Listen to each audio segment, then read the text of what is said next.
যদিও আজকের বিষয় না এটা, তারপর আমি একটু বলি। আর বিসিবি এ বিষয়ে হয়তো একটা বক্তব্য দিয়েছে এবং রাষ্ট্রের জায়গা থেকে রাষ্ট্র প্রত্যেক নাগরিককেই নিরাপত্তা দিতে বাধ্য এবং সেটা আমরা তো অবশ্যই করব।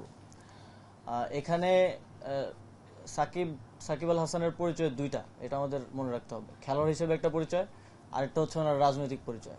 উনি আওয়ামী লীগের প্যানেল থেকে একজন এমপি ইলেকশন করেছিলেন। তো মানুষের মধ্যে তো এই দুইটা নিয়েই মিশ্র প্রতিক্রিয়া আছে। এখন খেলোয়াড় হিসেবে আমাদের একজন খেলোয়াড়কে যতটুকু নিরাপত্তা আমাদের দেওয়ার দায়িত্ব, সেটা অবশ্যই আমরা দিব। তিনি দেশে আসলে আমরা সেটা দিব এবং তার নামে যে মামলাটা হয়েছে, হত্যা মামলা, সেটার বিষয়ে আমরা ইতিমধ্যেই বলেছি, ইতিমধ্যে আইন মন্ত্রণালয়ও বলেছে যে সংশ্লিষ্টতা প্রাথমিকভাবেই নামটা বাদ দেওয়া হবে।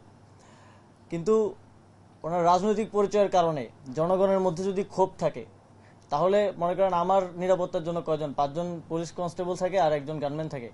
আমার উপরে যদি দেশের 16 কোটি জনগণের, লেটসে 10 কোটি জনগণের যদি ক্ষোভ থাকে, তাহলে এই 5-6 জন আমাকে কি নিরাপত্তা দিবে?